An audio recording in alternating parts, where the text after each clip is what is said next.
Hello, my name is Stacy, and this is my informative speech for Intro to Speech Communication at Osu-okc, and here is my audience.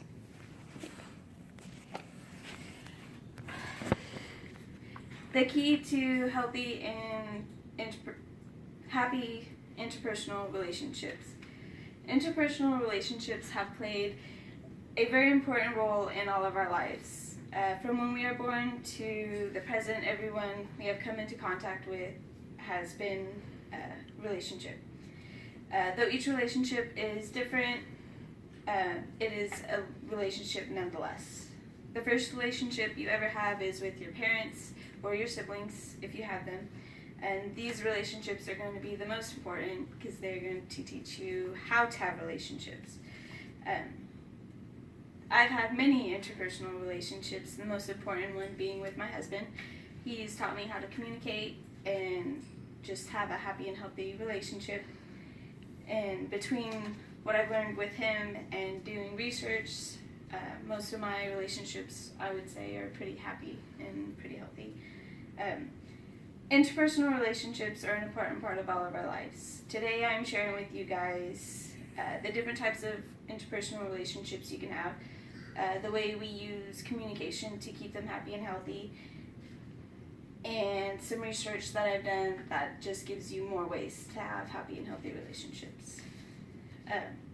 Interpersonal relationships are central to being a human being. They help us become who we are, and they can happen with anyone.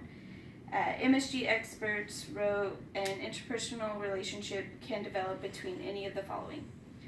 Individuals working together in the same organization, team members working together, an intimate relationship, parents and their children, and relationships between friends. In the article, What is an Interpersonal Relationship, written in the beginning of 2016.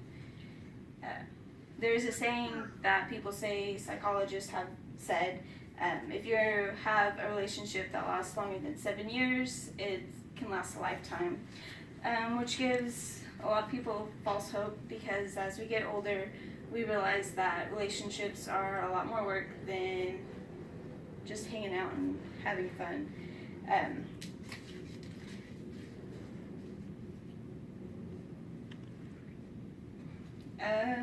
This applies to relationships with friends and family and coworkers as well.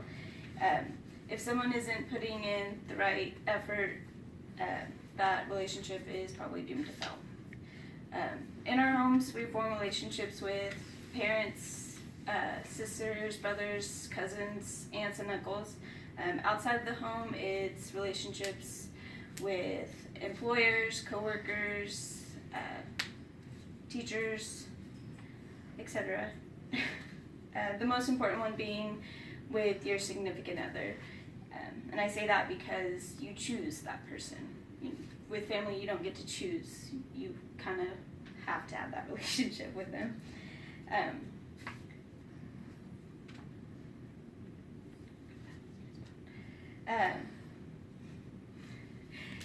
Communication is the key to keeping your relationships happy and healthy. And with so many ways to communicate now, social media is a super easy way to keep, you would think it would be a super easy way to keep our relationships happy and healthy. But as with anything, there's a positive and a negative to that.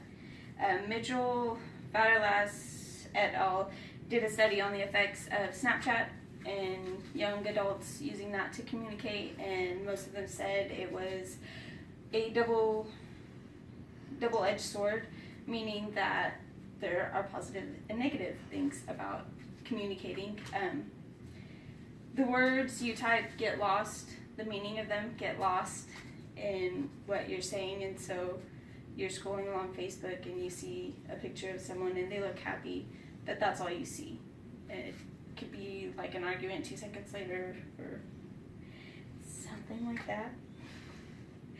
The study showed that just like any form of communication, it can build a better relationship, but could also end the relationship.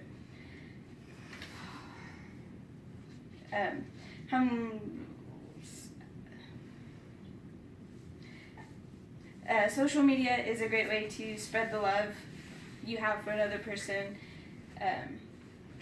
but also a way to spread the anger and hate. When you type something, they could take it in a completely different way, and then everybody else can jump in and have a say in something that they shouldn't have a say in, and it could potentially end that relationship. More often than not, using social media for your main form of communication is going to end badly. Type words lose their meaning because who you're talking to can take something you said and make it mean something other than what you meant. I've experienced this way too many times where my type words have meant the meaning was changed, and those relationships didn't last, and sadly it happened to be with family. Of course, there are many other issues that factored into those relationships ending, but in the long run, being misunderstood is what ended them. Communication is key to having a happy and healthy relationship. Social media is a huge form of communication that sometimes is good enough. Got the cards mixed up. One study I found to be relevant was done by Donna Nelson. She titled the study Enhancing Interpersonal Relationships with Communication. She put a group of people together that were in college, had some positive and neutral stimuli to affect their moods, and after having them watch the videos, she went and had them have conversations with other people, and the people that were in great moods had a better conversation, more friendly, more open to talking than the people that just had neutral stimuli. They didn't really converse as much.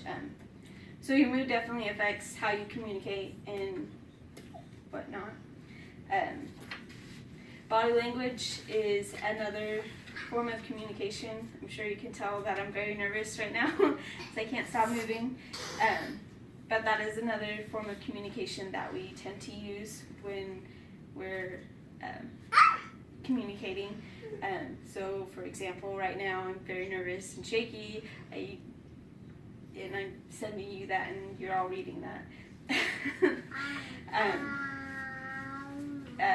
Another time that I use body language to communicate is with my 2-year-old when I'm trying to study for school, and he needs help with something, and I'm trying to study, so I'm not looking at him, and I'm technically not ignoring him, but at the same time I am. He doesn't know what that means yet, so he doesn't understand, and I usually end up having to help him. I'm gonna play this for you guys real quick. And there's just some definitions of the words that I've been using. Interpersonal relationships are a part of everyday lives. Anyone we communicate with, we form a relationship with. Interpersonal relationships are very important. The most important being family and friends. The best way to have a happy and healthy relationship is by communicating. There are many different forms of communication. Social media, verbal and nonverbal communication. Your attitude definitely plays a huge part in how you communicate. When you're happy, you're going to have a better conversation than you would have if you're angry or irritated.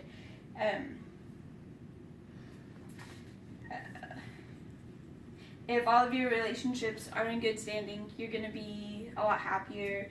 You're going to be just I'm sure it plays a role in how healthy you are too. So you're going to be a lot healthier. If you have toxic relationships, then you're not going to be very happy. You're not going to be very healthy either, and it just all around affects you negatively. After all is said and done, I will leave you guys with this. Are you putting enough effort into making your your relationships happy and healthy?